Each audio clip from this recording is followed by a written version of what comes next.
again, welcome to speaker series number 2 about college planning. I'm Shruti Saluka, the moderator for this event. Today we have Sheetal Bapu, Shruti Nathamai, and Abhimanyu Anantu to talk about their journey through high school to get into the college of their interest. Today we also have guest speaker Harini Morkonda and Akhilesh Bapu. Now I'm going to turn it over to Shruti Nathamai.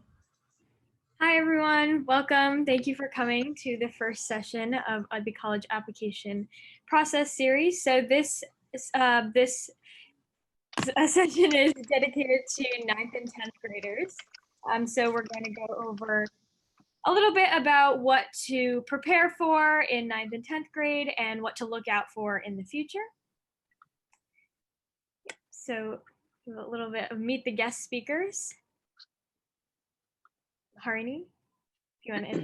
Hi everyone, my name is Harini Morkonda. I'm currently pursuing my master's in management information systems, and I'm an international student on H4 visa.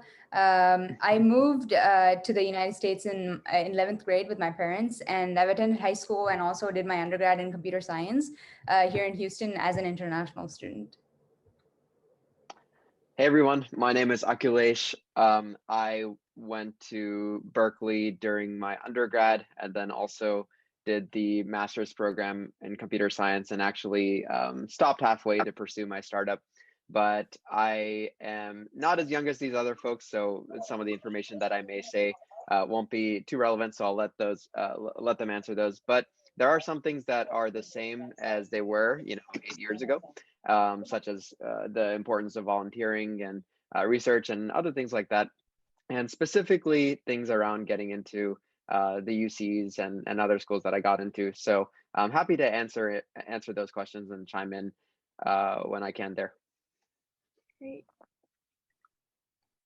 Okay, so my name is Shruti Nathamai. I'm a senior at the Fashion Institute of Technology in New York City, and I'm from upstate New York.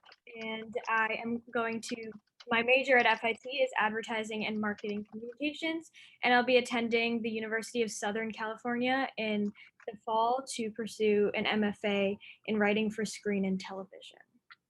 Sheetal? Yes. Hi, everyone. My name is Sheetal Bapu. I am currently a second-year student at RPI, and I'm part of the RPI AMC 7-year BSMD program, which means that I'm studying to be a doctor. So I'll be going to medical school in a couple of years. I am from California, and my major is currently biology. Abhi? Hi, everyone. I'm Abhimanyu Anantu. I'm a sophomore at Rutgers University, New Brunswick, and I'm doing a double major in computer engineering and computer science. And I'm also from New Jersey. Okay, so we have a little overview of this session and the next session. So for this session, we'll be going over standardized testing, extracurriculars, coursework, and grades, just to name a few things. We'll also be talking about volunteering and just delving a bit more into the extracurricular bit. And the next session is dedicated more toward 11th and 12th graders. We'll cover the college application process and choosing a college, choosing a major, and scholarships. Okay. So the first thing that we're going to be talking about today is standardized testing. And it is arguably one of the most important things in the college application process. It's basically like a college entrance exam for some of them. So we're going to start by talking about the PSAT. Because this presentation is geared mostly towards 9th and 10th grade students, the ACT and SAT come later in your high school experience. So I'm going to focus on the PSAT today. And it's basically a preparation exam for the SAT. The official exam is given in 11th grade, but practice exams are usually administered by your school in 9th and 10th grade, depending on where you go to school. For me personally, I only had one practice exam in 10th grade and then the official one in 11th. And this exam is specifically important because if you score highly relative to the other people in your state, then you may qualify for a national merit scholarship. And that is usually half to a full ride of tuition in college. and it looks really good on your resume. So definitely prepare for the PSAT when you can. And especially since it is given once, you want to make sure that you're prepared in advance. And I will pass it on to Shruti. Yeah, so the process does look different for each person in regards to how you approach studying or just becoming more familiar with these standardized tests. So I think we're each going to talk a bit about how we went about it. For me personally, I've got some books from school. Actually, my high school gave some review books that had practice questions, practice tests, and went over the subjects that were commonly in these tests. And I also was tutored at a learning center once or twice a week, so that I would be more familiar with how the test was laid out. Sheetal? Yeah, so my process was basically self-study mostly. I would go to maybe the local Barnes and Noble and pick out a study book. They have one for the PSAT, they have it for the ACT, they have it for the SAT. And I would take as many practice exams as I could to familiarize myself with the structure of the exam, as well as the timing of the sections and all that. So I was ready for it. Abhi? Yeah, so I kind of did like what Shruti and Sheetal both did together. So for my first attempt for the SAT, I had a tutor and like we'd go over practice exams, and that's how I'd like mainly study for the exam.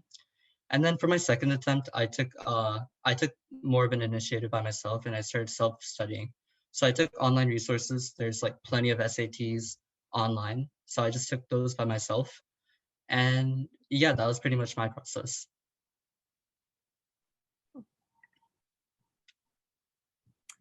Yeah, so extracurriculars are a very big part of your high school experience and also college experience, and it's very important in the college application process in regards to the essay that you'll have to write and your resume, and just it's a great thing to participate in and get involved in outside of academics. So first thing that we have is clubs. And so this includes national honor societies, interest-based clubs, subject-based clubs, and some examples of that are math club, art club, national honor society, even your high school's theater company, anything of that sort would qualify as a club. That we were talking about were clubs. This would include national honor societies that vary based upon each school, interest-based clubs, and subject-based clubs. So some examples of that would be math club, art club, national honor society. It could also include your school's theater company or some sort of musical endeavor that you participate in, anything of that sort. Abhi? So I'm gonna be talking about sports. And sports are something that you should just like pick and be consistent with. So starting from ninth grade, if you really like to do a sport, join the team, try to be consistent with it. So like do it for all 4 years. And that's like kind of what colleges are looking for. They're looking for you to be consistent, doing the same thing with sports like every year. And it shows that you're very dedicated to it. And it's also a break from your academics. So if you're like only focused on school, that's not really like too enjoyable. So sports is like a great thing to like get your mind off, and it looks good. So next, I think Shito will be talking about research. Yeah, so one of the things I did for extracurriculars was research. So this is something that if you're interested in science or pursuing a STEM field, this is something that you definitely want to look at. Personally, for me, I didn't have a lot of resources coming from a small town. So I did not have a local science fair that some schools might have, and I didn't have local universities that were geared toward research. So what I had to do, I had to reach out to bigger universities, especially from Reading in California. It's a small town, so I reached out to UC Davis, which is a bigger state school. And that process is basically sending a bunch of emails and hoping that someone responds. So this is something that you should definitely try to do, especially if your school offers a science fair. I'd highly recommend checking that out. One of the things that I learned through this process is that you're not going to get it right on the first try.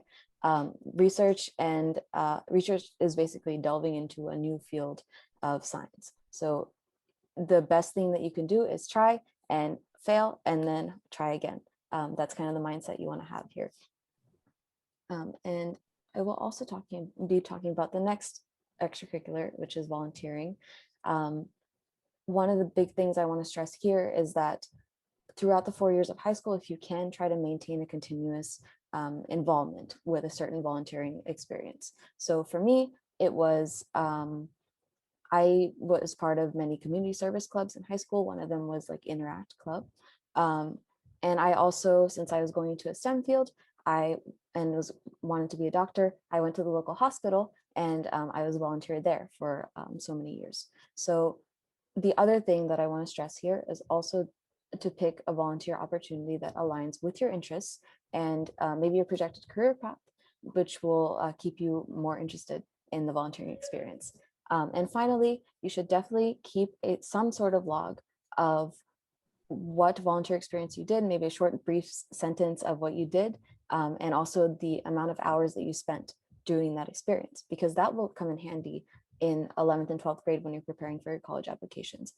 So some examples of volunteering, like I said, volunteering at a medical hospital. You can also find a bunch of opportunities offered by the Sourashtra Association.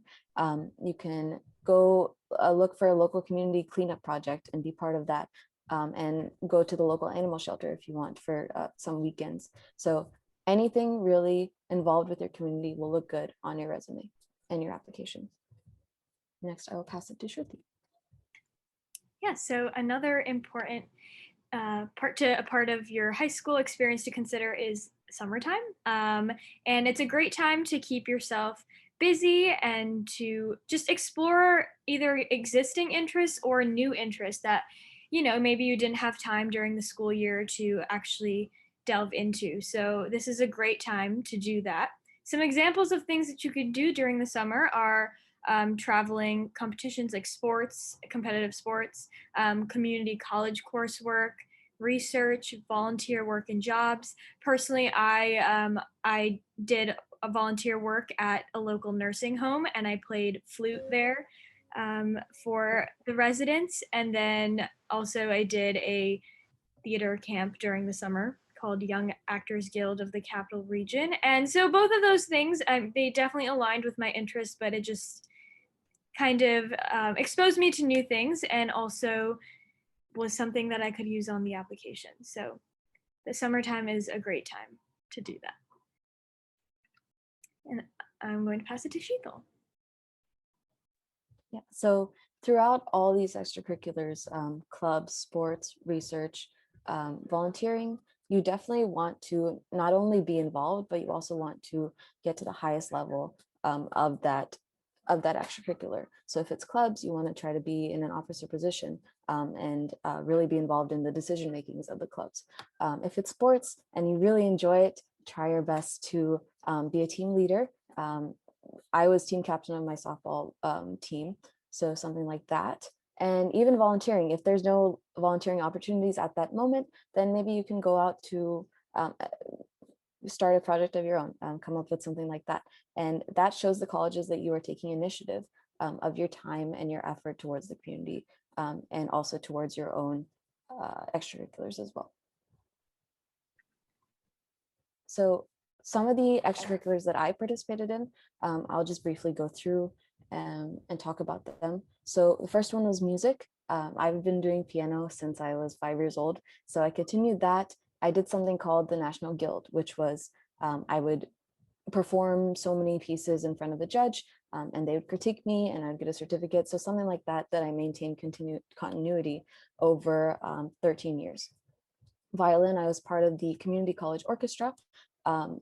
It was, and I was also offered credit for being in that orchestra, so that's something that you could explore. For sports, I was on in softball for 4 years. I was in basketball for 3 years. I ended up switching to only softball my junior year because of time constraints, and then I also did taekwondo on the side for fun. Research, like I said, I pursued at UC Davis, and when I did live in Texas my freshman year, I did do research at Texas A&M. And then a couple of the clubs, I was in UIL, which is kind of, it's, yeah, I did UIL in Texas. And then I also did student government. I was an officer, I was a treasurer of the school. I also did things like Science Bowl, which is a competitive Jeopardy style science competition, and Interact Club, which was volunteering. And then Math and Science was just based on my interests, stuff like that. And then finally in the community, I did a lot with working with the hospital and Mercy Medical Center. I was a volunteer there. One summer, I went to Madurai and I worked in a medical camp there. So that's a prime example of how you would spend your summers doing things that you like and things that are extracurriculars. And finally, I wherever it was, whether it was in Texas or California, I found a doctor's office and I shadowed them for so many months, depending, and that really just exposes you to kind of the career path that you really wanted. For me, that was being a doctor, so that was one of the best experiences I've had through that. Next, I think is Abhi. Hi, so similar to Sheetal, I also like performed in many extracurriculars. So first, I did music. So I was part of the orchestra and I played the violin. And I've been practicing that since like my 5th grade, and I did it all the way up until high school. For sports, I've been doing karate since I was like in 3rd or 4th grade, and I did it for all of high school. And I eventually became like one of the seniors students there, and I was in charge of like leading the class and performing the warm ups with everyone and teaching everyone like their new forms. I was part of long distance track, and it's just like something I just enjoy doing. Like I enjoy running, and I played soccer for the community. Like our community has like a soccer club, so I just played for that. And in my own free time, I just enjoy bicycling, so I talked about that. For clubs, I was part of the robotics club, so that was probably like one of my favorite clubs in high school, where we started with like nothing. We were just presented like um, some sort of game or like problem that we had to solve with the robot, and we had to build it together, create like a huge spreadsheet about like how why we do certain things. And the whole experience was like very interesting and fun to me. I was also part of the computer science club, and I in my junior year I was part of a self-study group for calculus, and that was just like something I decided to join. And even though I wasn't taking like the course in high school, I self-studied and I learned calculus through that, and I took the AP exam. Um, Throughout high school, I also had a few jobs. So the first one I'll talk about was I was a tutor for Mathnasium. So that was just a place where kids came in to learn math, and I would just like help them with it. And then I was also a soccer referee for my soccer club. Um, I was also a volunteer. Like over one of my summers, I was a volunteer for a summer camp at a temple. And other like I throughout high school I was like interested in computer science. So in my computer science club they were talking about like, okay, there's gonna be a hackathon at our local library. So me and a group of friends decided to go, and we participated, and we actually won our first year. I think that was my junior year. And I enjoyed a lot from it, like the teamwork and like the whole like coding part. So we did it again the next year during my senior year, and we won that again too. And like our pictures there at the bottom. So yeah, all that. And then Shruti can explain her extracurriculars next. Yeah, so I also was very involved with music. I played the flute from 5th grade to now. I still play it, but I was in the wind ensemble, which was an audition only group, and then I did something similar to Sheetal, where every spring you would go in front of judges and play a specific piece and get judged, and you get a certificate from that. So I did that as well. And for sports, I played tennis all throughout middle school and high school, actually. So I was the captain of the JV team and was on varsity until senior year. And I have been doing dance since I was very young. I did tap, jazz, hip hop. I am certified in Bharatanatyam to teach it, and from the Mayura School of Arts. And it was actually a certification that I had to get through Zoom in India. So that was a cool experience. And I also did Bollywood dance. And as you can see on the right hand side there, I went to a school with a very small or very minimal Indian community. So I actually started my own Bollywood dance group with my friends from school who were outside of the Indian community. And we performed a Bollywood routine at the Spring Festival of India in Albany every year. And for school clubs, I was the president of the National Honor Society and was in a World of Difference, which is a club that is in collaboration with the Anti-Defamation League that works to stop bullying and and prejudice in younger children, actually. So I worked with a lot of elementary school kids. And I did theater in school as well.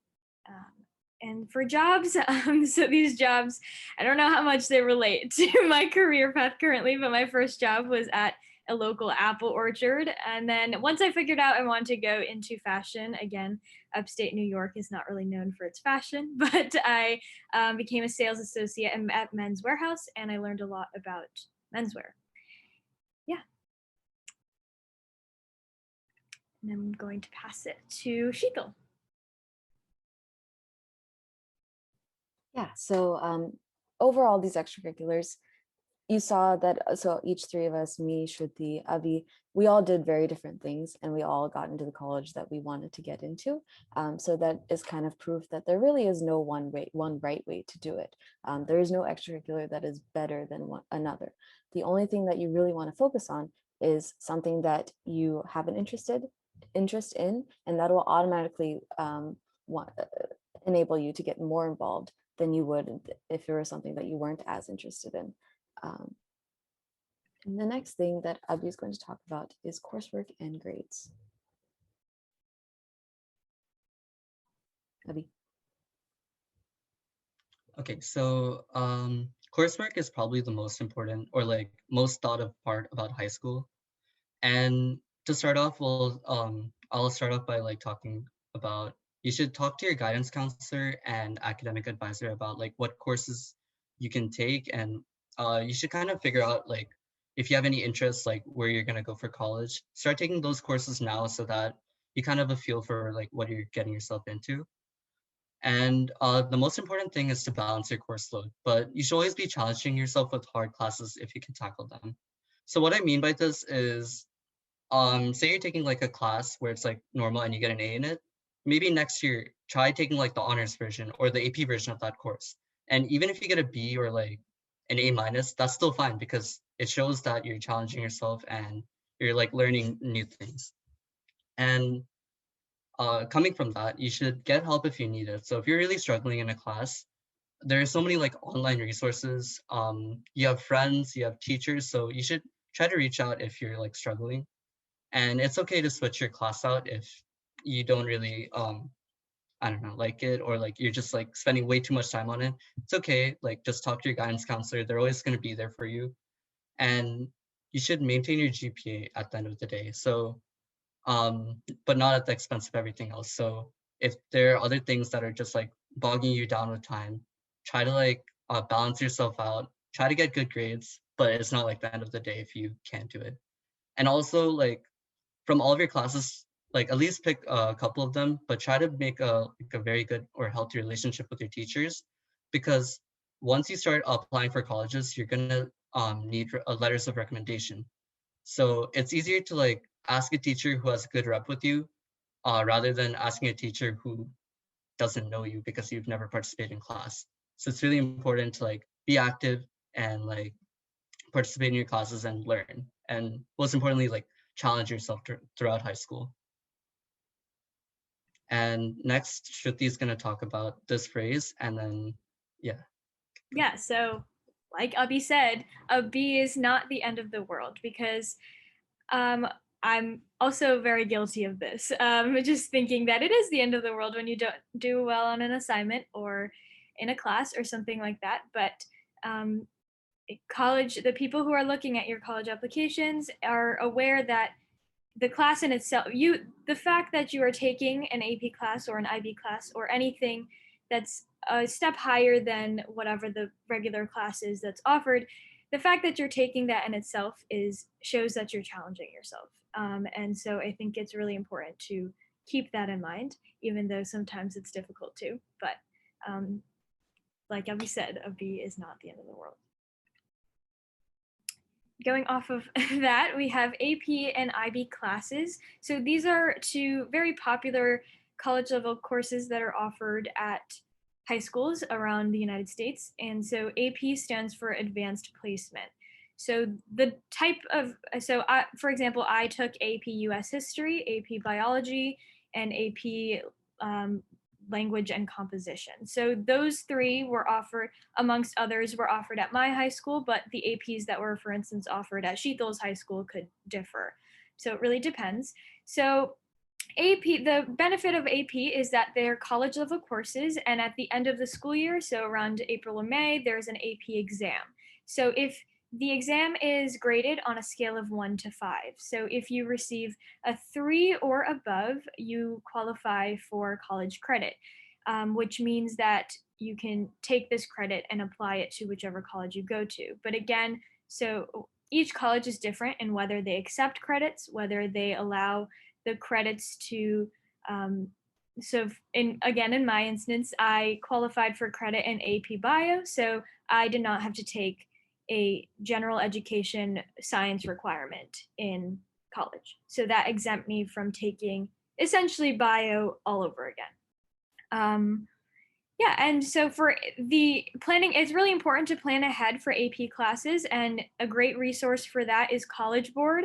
College Board is the company essentially that administers these classes, and so if you go on their website, you'll get a good idea of in-depth idea of what AP classes mean. And also a great resource, like Abby was talking about before, is your guidance counselor and academic advisor. And even in 9th or 10th grade, it could be really helpful to just go and talk to them about what classes are even offered, so that you can map out when you're going to take them, or if you even want to take them. AP classes also contribute to a weighted GPA. So unlike regular classes, oftentimes AP classes are weighted, which means that in your overall GPA, they are given more weight, more pull, essentially.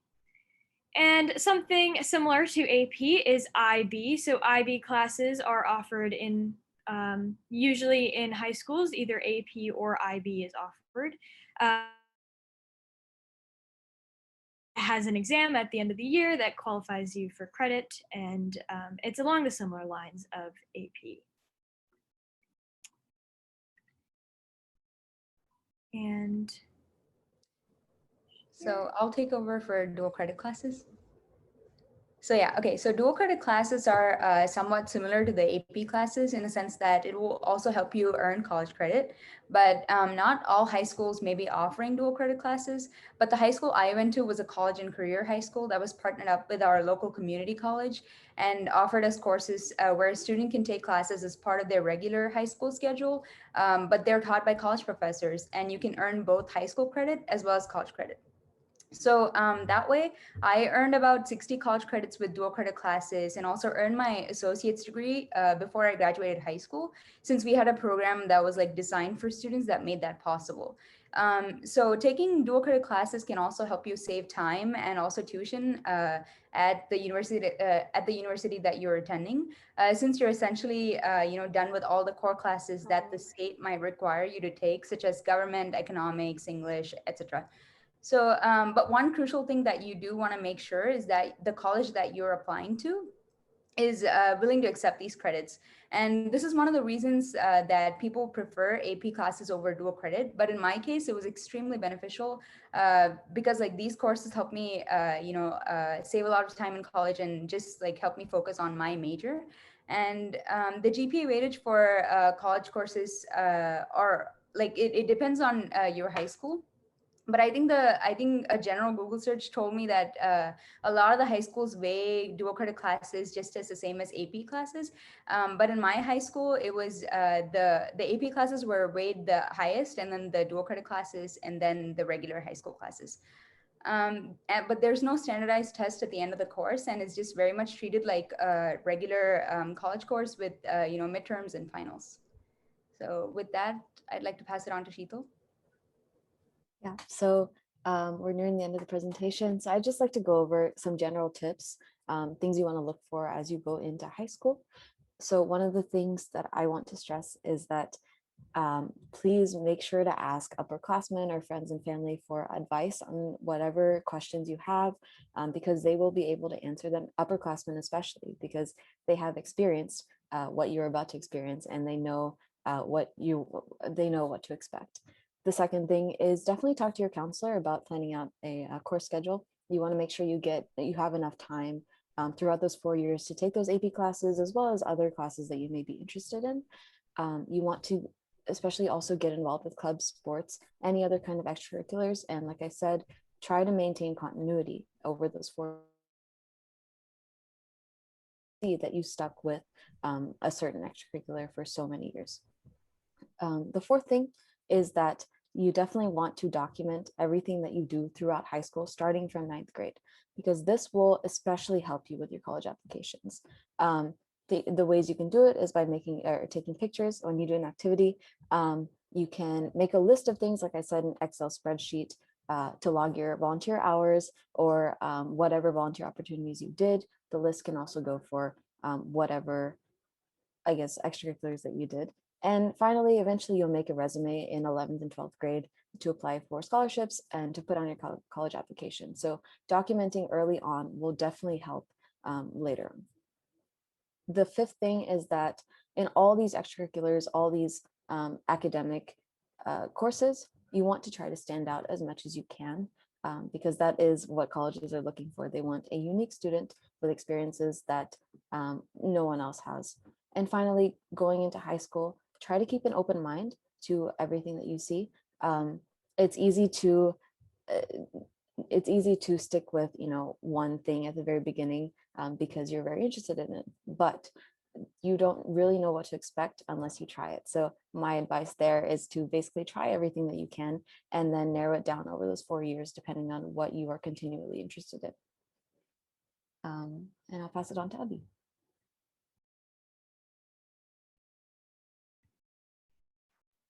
Abby, you're muted.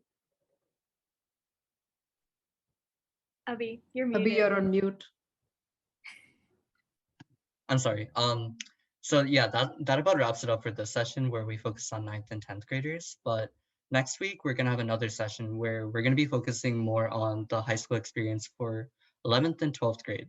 So in that session, we're gonna go over the college application process. So that includes things like how does coalition and the like just in general, like how you apply for colleges, how you pick them out, and depending on like what you're interested in, like what's the best college for you. So we'll be talking about that and choosing a major. So we'll go more in depth about like how you can find out what you're really interested in and finding like the best college for that.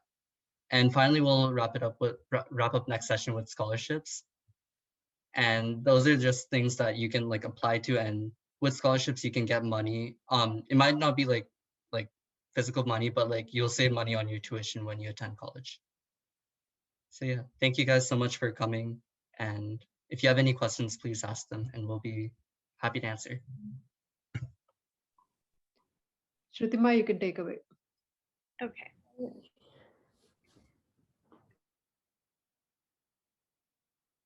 For talking about your experience through high school, like just through like 9th and 10th grade. I thought it was very interesting to see how you could do better in high school and tips. So we can get started on the questions.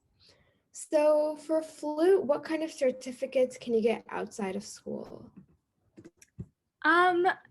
So for flute, I did a so like Sheetal, I did the certification or where you get judged based upon your performance every year. It's a music festival, and so mine was unique to New York State. So it's a good way to go about looking for things like that could be looking at your specific state's Department of Arts and even a Department of Education. On their website, some of that information is listed. And also, I only knew about this through my band teacher. So if if you're playing a flute in school, or if you're taking private lessons, your teachers are a great resource for finding things like that. Yeah. Thank you. So would you guys like to pitch in? Yeah, I can talk a little bit about with piano. It's kind of the same way. My teacher had all the resources for that. We had music festivals which were local, and we also did the National Guild, which is national over the United States. But there are local, I guess, the competitions every year that we would go and get judged at. So there are definitely many different options to explore there.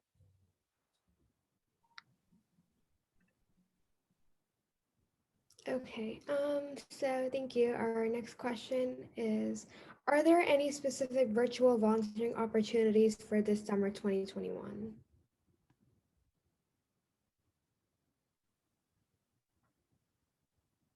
I've actually seen a lot of volunteering opportunities for computer science and actually coding in general. I've seen a lot in regards to there's camps and other yeah, even camps that you can volunteer at. But I think, yeah, other than that, I don't have you guys seen anything else? I have not, but because we are virtual, that's a good way to get creative with the volunteering that you do. Colleges will like to see that you tried to find a way to do it with given our extenuating circumstances with COVID. I can't think of any specific ones though. I can add on. So I know a few colleges have like, maybe not colleges, but also some small organizations, they have like coding camps. So maybe you could tutor there or like learn there if you're interested. And also like tutoring online is just like it's bouncing or like it's booming right now. So if you have anything that you're really good at, you can maybe like give it a shot to teach others, and like maybe it's via Zoom or like WebEx, anything you want. You can like reach out and be like, all right guys, I'm like teaching, I'm good at coding, I can teach this, and hold like lessons there, and you can tutor through online, even if it's like by yourself. Yeah, Yeah, to add on to that a little bit, there is also, if you're, interested in computer science and can code, there's a lot of virtual opportunities too. So I've seen a couple of folks create websites for older folks to get COVID vaccines, and also, phone call systems where you sort of call people in the area and assist them in scheduling appointments. There is volunteering at COVID vaccine places to help administer the vaccines. And that's just a little bit. So you don't have to technically volunteer at another place. Another idea is to sort of create your own project to sort of help out. And it's not the traditional type of volunteering, but to colleges it sort of looks the same way. yeah, thank you. So our next question, what is weighted GPA? I guess I can talk about that. So recall that we were talking about like normal classes and AP classes, and also there's like an in-between called honors classes. So just taking like an AP class doesn't mean like it's harder. It also has a weighted GPA associated with it. So let's say you have an A in like a normal class, that would be like a 4.0 out of like your school scale, which is probably 4.0. But say you took an AP class and you got like an A in there. So instead of being out of 4, it would actually be out of 5. And that would be like, it's like a +1. So if you get a B there, instead of being a 3.0, it would be a 4.0, which is kind of equivalent to getting an A in a normal class. So if you have more APs, or if you have like a lot of APs in your course load, you can have a GPA above 4.0 and like maybe like 4.5 or 4.4-ish. You guys want to add anything? Yeah, I think depending on the school, your honors courses might also have the same option.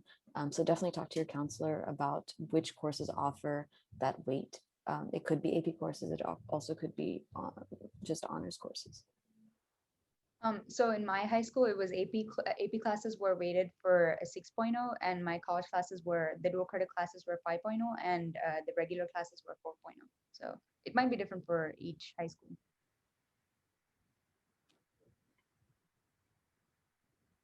Cool, thank you. So how is AP different from IB classes?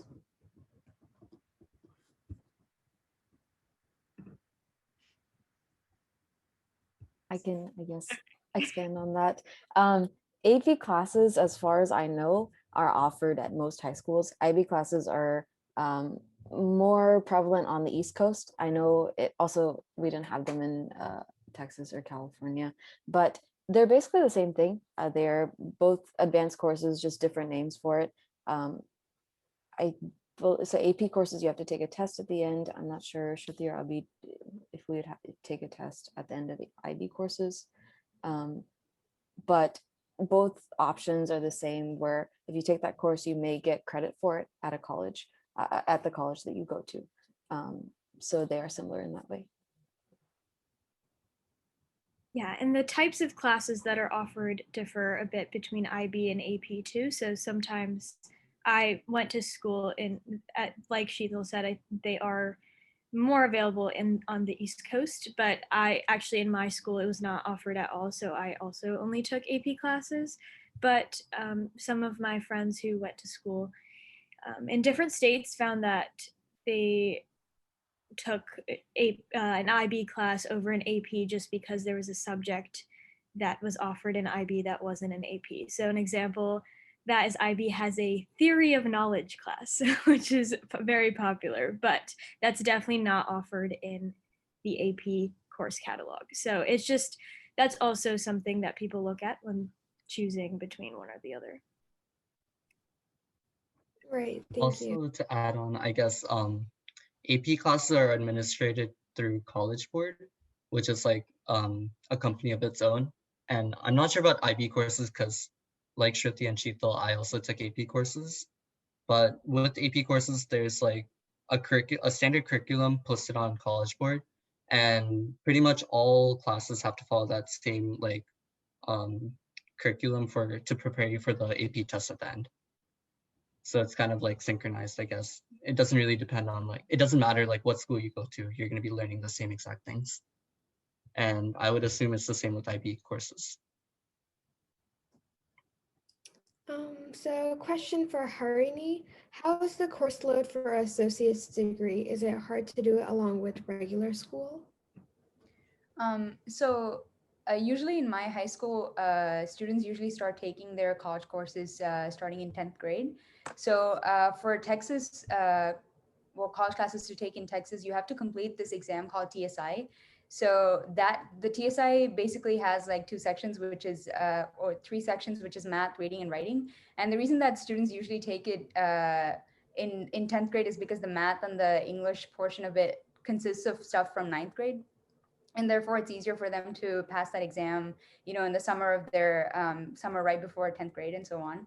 And so since people generally do it in 3 years, it's not that hard to do it with regular high school classes. But in my case, since I moved here in 11th grade, I was only able to start my college classes in 12th grade.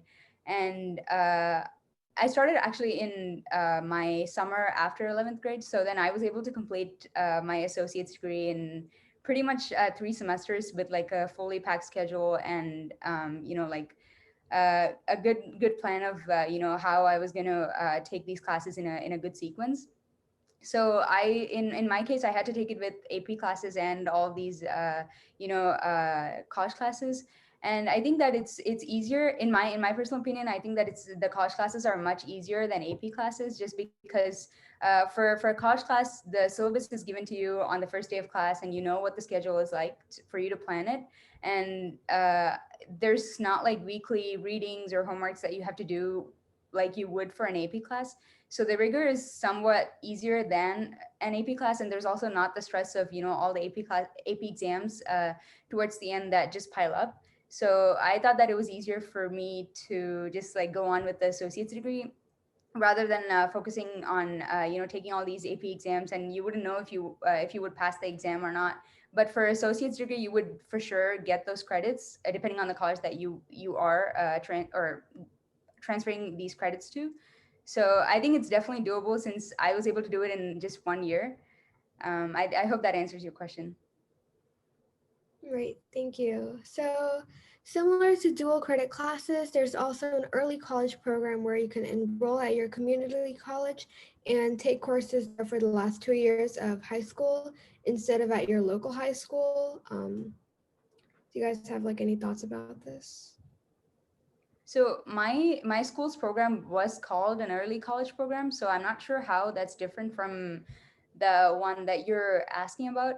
But for sure, if you were to take classes at a community college, obviously older kids are going to be there, and I don't know how your like student is or the kid's gonna like that, but it's something that you can explore into. But if it's gonna be the same number of credits that you're gonna be taking at the high school, then I think the high school experience would just be much better for a student just like transferring into a college or university.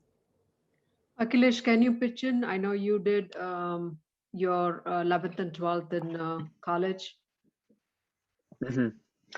Yeah, definitely. So I went to the Texas Academy of Math and Science, which was a high school for 11th and 12th graders to essentially take college classes for their final years in high school. So we took the same, biology classes in 11th grade as the freshmen in college did. Same with chemistry and math and things of that sort.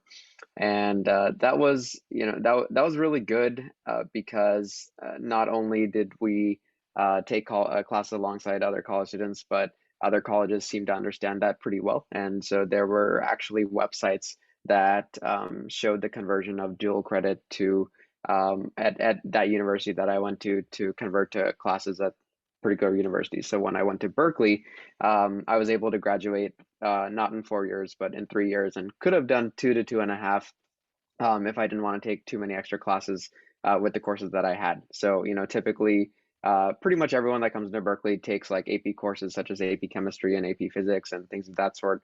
And they can skip, physics one, for example. But with the dual credit classes, I was able to skip both physics one and physics two, which allowed me more time for computer science classes and others. Same with English. So I took English one and English two dual credit classes, and I was able to skip both both the R1C requirements at Berkeley that are English classes, whereas people that took AP English could only skip one. So depending on where you take the dual credit classes, they can be more powerful in a sense. But the specific thing there is to ask the university how they transfer to others, and there are a lot of online resources as well that sort of evaluate the transferring of credits. Yeah, I also had a similar experience there with the college classes. So my college didn't offered classes from the state school nearby as well, in addition to the community college. So that would be the University of Albany and the community college, and then also Syracuse University. So those are technically not IB, AP, any of that.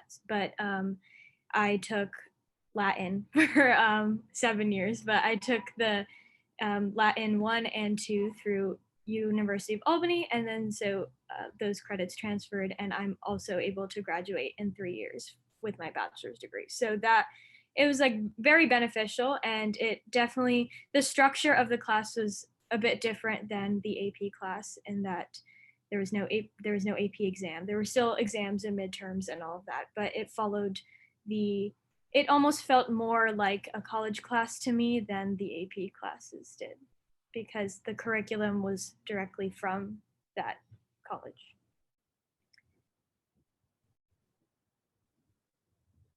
Just to add on, one resource for seeing if the dual credit classes will transfer to the college that you're looking into is that college's website. I know UC courses have a certain kind of matcher that will tell you what your dual credit course at your local community college transfers to at a UC college. Same thing with APs. There is a resource, the AP credit policy, which I would recommend looking into. It basically tells you what score you need on that exam, on the AP exam, in order to get credit for that course in the college. For more competitive colleges, you need a 4 or 5 out of it's scaled on a 1 to 5 scale. So you need a 4 or 5 on that AP exam in order to get that college credit. Thank you. I thought that was very helpful. So many colleges have switched to optional standardized testing. Would it still be a good idea to take the SAT and ACT? I can speak to that. In my opinion, I think it would be, I definitely highly recommend to take the SAT or ACT, regardless of whether or not the colleges require it. If they don't even look at the ACT or SAT, then that's okay, you don't need to take it. But in general, I would say prepare for it, because it is like another thing that you can add to your application that colleges can look at and review to determine whether or not you will fit with their school. So Yeah, and sorry. Oh, good. Sorry.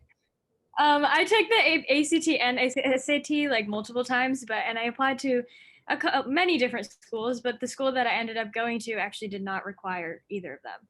But so I submitted the scores anyway, and they used them for placement, math courses, any of the courses that had different levels. They used the scoring on the AP exam for that. So it definitely did not go to waste. So I would suggest taking it either way. Also, it qualifies you for scholarships in some instances. Yeah, also to add on to that, if you don't take the SAT or ACT, it just makes your GPA that much more of like a weight in your application. So if you have a really good GPA, and like obviously if you don't take the SAT, then in terms of academics, the colleges can only look at your GPA. But if you have an SAT, it's like you have two things for them to look at. I think that's pretty beneficial. Just to add on to that, so the TSI test that I mentioned that we have to take before taking college classes, the SAT or ACT would also help you skip that test and just like use your SAT scores for your placement, just like Shruti mentioned. And for me personally, I think that it played a huge role in my scholarships as well. So the SAT score definitely boosted up my profile and hired my chances for a scholarship. and just one more thing I'd like to add is that if you want to study abroad at all, I believe international schools do require your SAT or ACT to for your application there. So that's definitely something to consider. So are UIL competitions usually associated with your schools? Sorry, what was the question, Shruti? The UIL competitions for fine arts, are they usually associated with your schools? Yeah, so I participated in UIL through the school. I did more math and science related competitions as opposed to the fine arts. But I think, Akhilesh, you can talk more about that. I know you did it as well. Sure. Yeah. So when I did UIL, I did it in 10th grade, and I also did the math version of UIL, and we did it through school, but the affiliation was pretty loose, and we did have certain folks that were in neighboring schools or were homeschooled that came and did participated as part of our UIL team. So just because your school doesn't support it doesn't mean you can't do it. You can find a school neighboring that supports it, or work to start a UIL program at your school. It's pretty easy. I think it took us, our teacher, about like a month or two to get it set up. So it's not too much of a challenge. Yeah, so how did you all manage extracurriculars, volunteering, etc. with your rigorous coursework? Was there like some kind of strategy? I can speak to that. I personally did a lot of things. I had a lot of things on my plate going on. But eventually you find a way to balance it out. There's no really one strategy. It was kind of as I went, I would pick out things that I liked, things that I didn't like, and basically structure my time management around that. So after school, maybe I'd have like sports practice for 2 hours, and then maybe like a music class or a taekwondo class after that. And in between there, so, or into the night, I do my homework. So it really just depends on how much time you want to spend outside of school doing extracurriculars. And if your coursework gets too much, then definitely do not stress yourself out trying to do so many extracurriculars in a day. But try to do the things that you're most interested in. Again, quality is better than quantity. So colleges do like to see that you are more involved rather than the amount of things that you did. Yeah, I agree that there's no one way to go about that. Especially for me, I was very notorious for signing up for a lot of things, and my time management skills were very poor. So I would procrastinate a lot. And I think for me, it was more of a matter of figuring out what not to do that helped me figure out how to balance it, which definitely included some very long nights that were not too pleasant. But those very long nights that weren't pleasant helped me not repeat that. So I think it was definitely trial and error for my approach to that.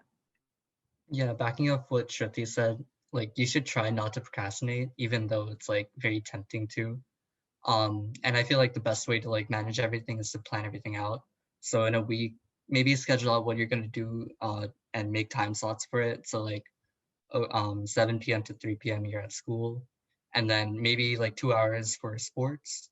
And after that, any classes or clubs that you have, do work for that, get your coursework done. If you have a project, try to like get it done as soon as possible before like anything else arises, and like just try to like be on top of everything as much as possible.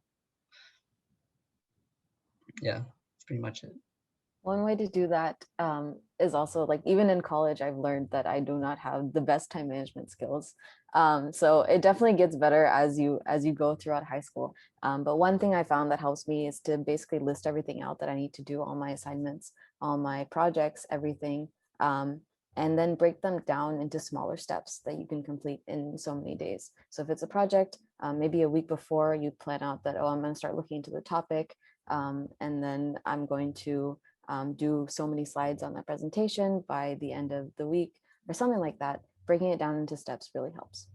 Yeah, and on the point of breaking it down, like I think with a list, lists can get a little bit daunting looking at those as well. But I think for me, senior year, I took AP biology and I absolutely hated it because I do not like biology, but I signed up for it anyway. And I think for me, it was so there was that class, and then there was like five other classes that I had. So I would alternate between an assignment that, okay, maybe I didn't want to do as much, and then practicing flute or like something like that, where you split up your work in a way that if there's something that you don't want to do, instead of procrastinating it and having to do all of it within one night, you split it up into tiny bits over a longer period of time. So then it's more digestible. Yeah, thank you. So, is there any preference between AP versus dual credit in your opinion for college admissions?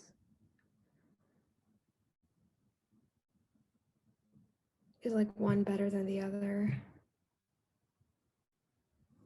Personally speaking, I didn't have dual credit at my school, but I think AP classes were a little bit better. Or like, I mean, I can't really compare, but for me, for AP, it's just one test. So like, if you can study and you can like get all the material down, there's just one test. So if you take that a test and you do well on it, then you get credit for college. Whereas for a dual credit course, it's like throughout the entire year. That's something you have to like keep working on. So I guess in my experience, Shito, did you want to go? No, go ahead. Okay. So for me, I think that since I took a combination of both AP and dual credit, like going to college, I didn't have to focus on any of these, classes that are not related to my major. In one way, it was beneficial because, I didn't have to like work around my schedule for, making time for those classes. But at the same time, I think that it gives you less time to figure out what you really want in college.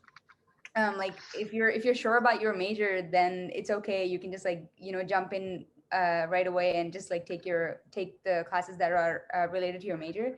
but at the same time, it doesn't give you the time to, explore more things and more classes in college and all of that.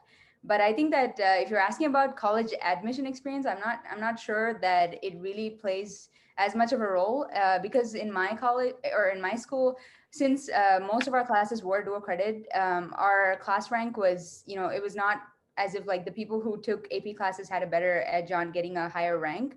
Everyone was on a level playing field, and people who, had both AP and dual credit were, just equally, it was equally easy for us to score better and have a higher GPA. So for my high school, it was that experience, but I'm not sure if Sheetal has a different experience about that. Yeah, so from my experience, I would say that dual credit classes are more beneficial than AP classes, just because both of these classes will get you credit in your college. But the dual credit, it's so much easier to transfer dual credit courses than AP courses. Especially, I know in California, if you take it at a local community college within the state, then any of the UC colleges will take that course for credit, regardless of which community college it was at. But that might just be a California thing, I'm not sure. And also APs, I think Harini also mentioned, you have a test that you have to take at the end of them, and that is also a pain, especially at the end of the semester. You take a lot of AP courses, you're spending 2 weeks taking exams one after the other. Dual credit courses, you are not. It's basically just another course on top of your regular course load. So in that sense, I would say dual credit courses are better, not only for just the time that you spend on them, but also the process of transferring. It's easier to transfer the credit to your college. I think just to add on to that, I think it's easier if you're in the same state and you're not going like out of state and like trying to transfer the credits. And one advice that I was offered was that if you get your associate's degree in addition to all these, dual credit classes that you're taking, then it's some type of rule that the college cannot reject those credits. And but the thing with that is that we don't know if they're going to give you the exact same, like they're going to transfer it the exact course that you want it to be transferred. So for example, if you're taking like an English course and you want it to be transferred to the college English, that might not happen. Like it's not very promising with that, but a lot of times it does work out. So you just want to make sure that the college that you are looking at is doing what you want them to do. Yeah, to add a little bit there, for me personally, dual credit was beneficial because I was able to skip classes that people that scored 5 on AP exams weren't able to skip, and it really depends on the college and the types of classes that are available. So if you sort of find a parallel between a class that you take in a community college or something of that sort and the university that you really want to go to, then it can work out. But there are also some situations where it doesn't work out, where you take maybe a dual credit chemistry course or a dual credit physics course at your local college, and that college isn't as recognized, and you're not able to sort of get credit for it at the college of your choice. Then you basically wasted a semester or two. Whereas AP courses are nationally recognized. No matter where you go to high school, it's all going to be the same, and it's very well known which of those courses transform into college credits. So that's sort of the silver lining there. Yeah, but at the very admissions level, I truly don't think taking one version of this advanced class over the other would put you at an advantage or a disadvantage. I mean, obviously, I'm not an admissions counselor, but those classes, especially as a person working in admissions, I'm sure they'd see a lot of different applications with a lot of different people taking classes of this sort. So I would hope that they would be able to understand that each of these different types of classes are of the same rigor. So. Yeah, thank you. So from which grade can you start volunteering? 9th grade. Whenever you can, just find an opportunity, go out. For me, the first thing that I did was I joined a Key Club at my high school, and through that I found a bunch of volunteer opportunities. One day we went to the fire station. We helped out for a day there. Another thing that we did was like a local city cleanup. We took a day to just go to various places and do gardening or stuff like that. So there's definitely many opportunities, and there's usually no age requirement. You don't have to be 16 or older to volunteer. Just go out and find something to help your community with. Yeah, so in terms of volunteering, what is the minimum number of volunteer hours you need for college? I wouldn't say that there's a minimum or a maximum. Um, I The more hours you have, obviously, the better. For me, I tried to get at least 100 hours at my Mercy Medical Center volunteering opportunity, but I don't think colleges will look at the specific number of hours. I think they look more at kind of what you did and how you write about it in your essays, because it comes in handy there as well when you're applying to college. Yeah, to add a little bit onto that, I think a good thing that one of y'all said was quality is greater than quantity. So, 100 hours is a good threshold, but at some point you'll be writing your essays for college, and the place where volunteering is going to get showcased the most is in those essays. They're not going to look at your volunteering hours and count that as part of some sort of mathematical equation that will determine whether you get in or not. They're going to qualitatively make that assessment and see if there was a story that you followed. So for example, for me, I helped with a nonprofit called PCs to Prosper, where we took refurbished computers and changed them around to working order, put a lightweight operating system on it, and donated them to students in need. That sort of fit into my story of this technical computer sciencey perspective of creating apps for people or helping people with technology. That really worked out. So even if I spent 25 hours at PCs to Prosper, it fit in really well with my story, and that helped a lot. So quality over quantity always. Yeah, so in general, how do you get volunteer hours? For example, if you decide to hold your own tutoring class and not through any specific organization. I think you would just log them at so in the college application there's a spot, it'll say volunteering, and then you put down like 4 or 5 things that you did, and you just put the number of hours. So as long as you write down how many hours you spent tutoring someone, or whatever volunteering opportunity it was, then it will count. I know that sometimes you can also get a letter from the volunteering organization. I did that for Mercy Medical Center. That came in handy for scholarships. They asked for those specifically, but that's later on in your high school experience. So some kind of documentation, whether it's pictures, just a log, or a letter from the organization will help. So one of our questions, I'm planning on taking General Chem 1 at my community college. Is that content of class similar to that of AP Chemistry?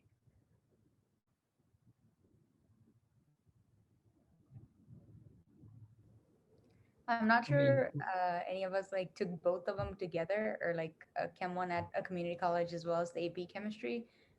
Abhi, did you have an answer to I that? was gonna say like we don't really know like what community college that is, but if you can find the syllabus, you can compare it to the curriculum posted on College Board for AP Chemistry, and you can just like sort out like what they do different or what are all the same things, and based on that, you can make a decision.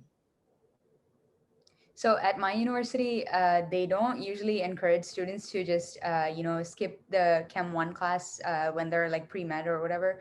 They encourage students to like take the class anyways, just to get familiar with the rigor of the university itself. So if you are planning to, take this class at the community college and then like transfer it, you should definitely talk to your, advisor at college if that's a good idea, but I'm not sure like the actual pre-meds like Shito. I don't know what they did in reality. I think the content is similar. If anything, the community college will go more in depth than the AP course, but that's something that you can reach out to your counselor and talk to about, depending on, yeah, um, yeah, reach out to your counselor. Yeah, I can confirm that. So I took chemistry at University of North Texas, and I took AP chemistry in 10th grade. And the AP chemistry was it really depended on the teacher, and the teacher wasn't very good, so I didn't end up learning very much. But at the college, the teacher was really good, and it was a college level class, so we learned a lot of information, a lot more than I did.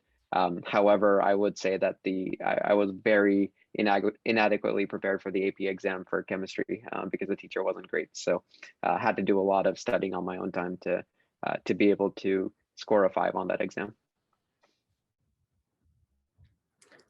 So do you get college credit for all AP and DC classes? I think they might have meant IB classes. I think that was dual actually credit. So- Yeah, go ahead. Like I mentioned, the AP and dual credit courses, it varies by college. AP courses, there's the AP credit policy resource where you can go in and look at the exact score that you need on that exam to get college credit. Same thing with dual credit. For California, at least, if you take it at a college within the state, then you will most likely get college credit when you apply to a university. When you are looking at colleges out of state, it varies. So that's something you'd have to look at college by college. If you want a more detailed answer, you can go to like a college website where you're interested in, and they usually have like an AP, like just a site devoted to that section and like a table. So like each subject and like what score you need. And if you have that score or above, you can get credit for like that specific course. But then again, like it depends on like what college you're aiming for.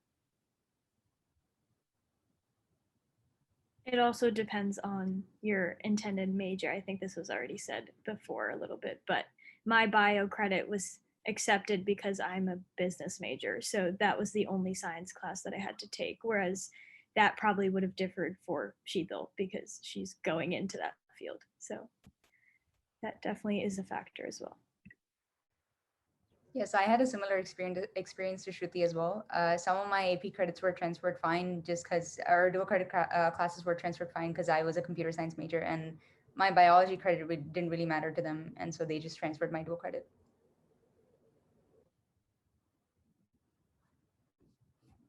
Yeah, so what is the UIL program? UIL itself stands for University Interscholastic League, and it is basically something that you do on the side, and you study for so many exams. So there's different topics that you can take a test in. Number sense is one of them, where it's just like quick math. Within an hour, I think you have to answer like, I don't know, 40 to 45 questions of just quick math problems.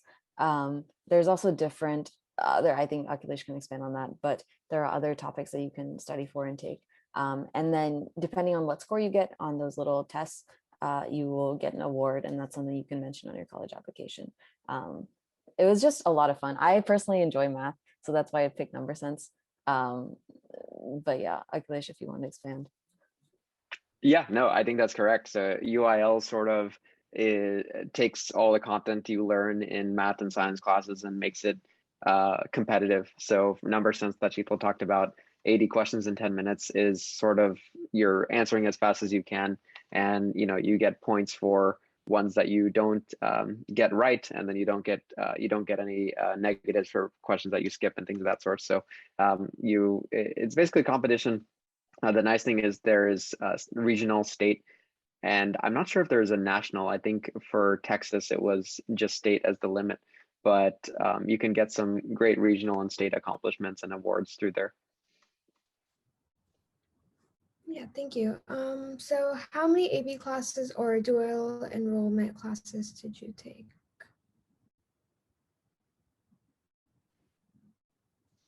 I can go first since this is easiest for me. I took so all my courses 11th and 12th grade were dual credit, so that was around 20 classes.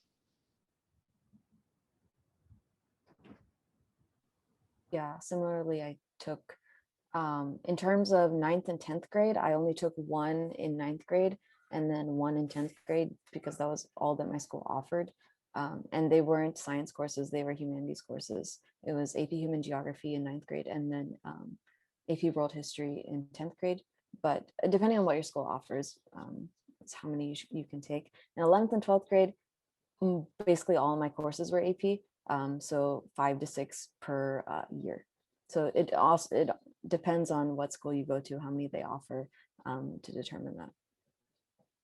Yeah, we weren't allowed to take AP any of the advanced courses in 9th grade actually, so they were only available to us starting in 10th grade, and we only had about 1 or 2 APs. But as I mentioned before, we had classes tied in with other colleges, so with those two mixed together, there's probably like 4 or 5 every school year that were even available to take.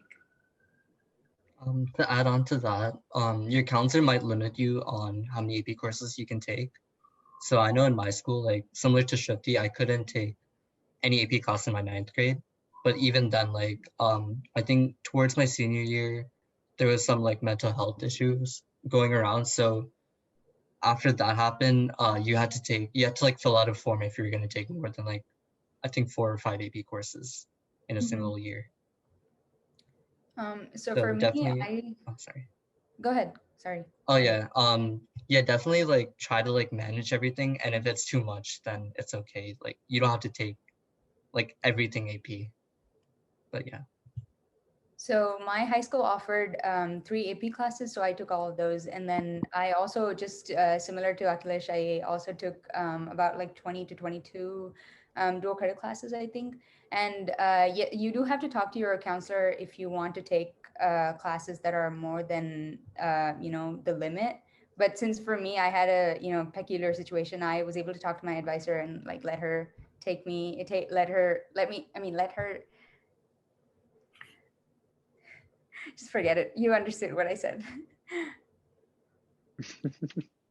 So yeah, I was able to take that many courses just in 1 year because I was able to convince her that I needed it and for the associate's degree. So I was able to do that. Yeah, and I think what Abhi said is really important around measuring how you're doing with those classes, and also the other side of that is there's a lot of other stuff to do in order to get into college, such as volunteering, research, music, sports, and things like that. So you don't want to take so many AP classes such that you don't have enough time to do those other things, because those are as important or more important than the number of AP classes you take.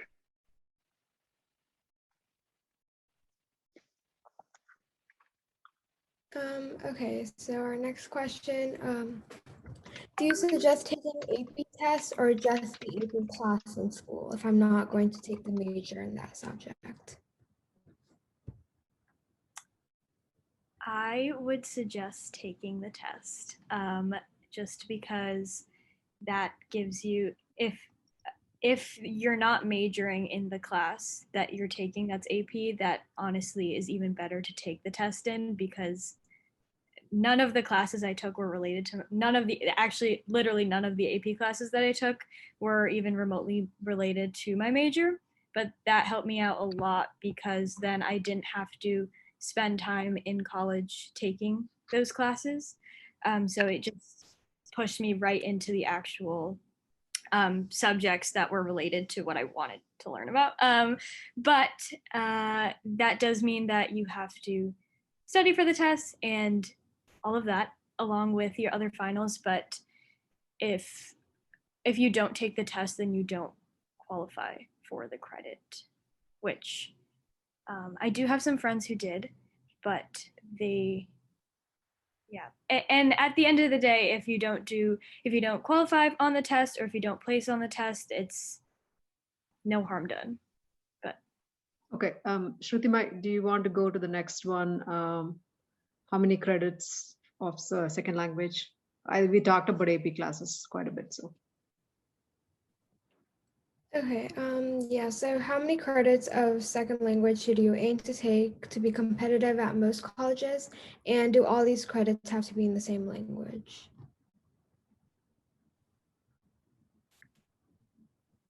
Did any of you take second language? I don't know. Yeah. So, okay. So for California specifically, there's in UC colleges, there's this thing called A to G requirements. So one of those is that you need to take a second language, and you need to have at least 3 years of high school taking that language. So for me, I took Spanish. I took Spanish 1 in 10th grade, and then I skipped out of Spanish 2, and I went straight to Spanish 3 in 11th. And that qualified as my 3 years. So depending on, again, your school, they'll tell you how many years of that second language that you need to take to even so for UCs to even apply to the college, you needed those 3 years. And that's something that your counselors will definitely have more information on. So New York has actually none of those requirements. You don't need a second language at all, actually. The only thing that it would benefit you in would be that when you get to college, it's called SUNY, which is equivalent to UC. So New York State schools require 2 years of language, or 2 semesters of a language, and it has to be the same language. So for me, I took Latin because I wanted to go to med school at one point. So I thought that would come in handy, and then it just stuck. But I took Latin from 7th grade to senior year. And so, but only 11th and 12th grade were eligible for college credit because they were associated with the community college. So those 2 transferred, and then I didn't have to take a language in college. But it didn't really help in regards to my admission, I don't think. Yeah, I similar would to say what that. Shruti. Oh, Sorry. sorry. Go ahead, Abhi. Yeah, so similar to what Shruti said, I don't think New Jersey has a rule where it says you need to take a specific amount of years for a second language. But for my school, the minimum was 3. So if you wanted to graduate from my high school, you had to take 3 years of language. And I started from French 2, and I went up to my junior year, and I ended with French 4. Yeah, and Akhilesh, you can finish up. Yeah, thanks.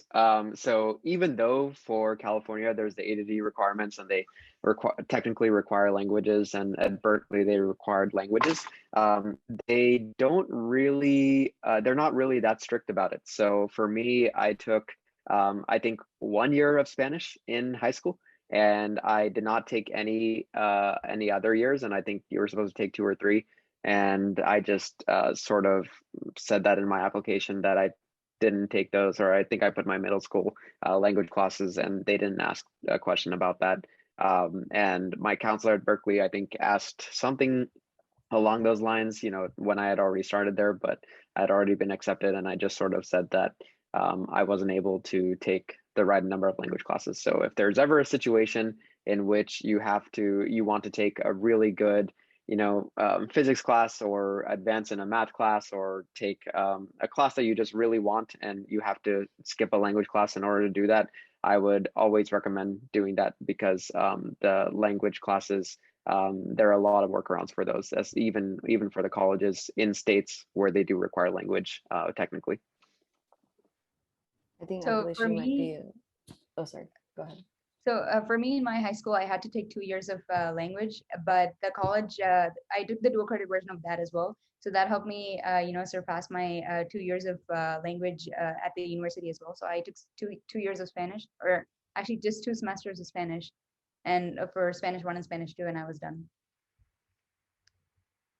Yeah, I was just going to say, I think it might be different. I was technically in state for when I went to high school. So versus out of state, it might be different for UC colleges.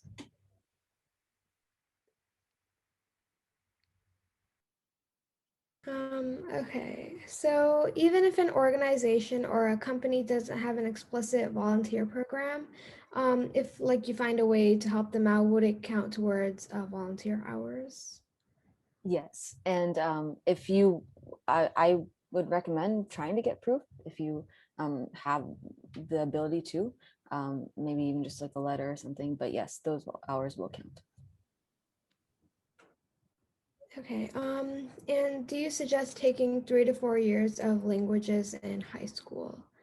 Does it add any value to your college application? I would say no, unless you have other extracurriculars that really would benefit from you speaking language. So, for example, a couple of friends of mine did Spanish translation when seeing patients, and that was a really good volunteering opportunity. They also did like Spanish State, which sort of helped them win awards for their Spanish speaking abilities. So if you have sort of this talent or you want to expand, particularly in that language, I would recommend it. But I would say that the raw number of Spanish classes that you take would not really help your college application. All right, so it's about 5:30 now. I see, Shruti, there's one more question. Is it true that California colleges require 1 high school credit of art classes? If someone can quickly answer that. Yeah, like I was saying, the ADG requirements, there's one section for humanities or arts courses. So I think you're required to take, I think, 1 year of that course. All right.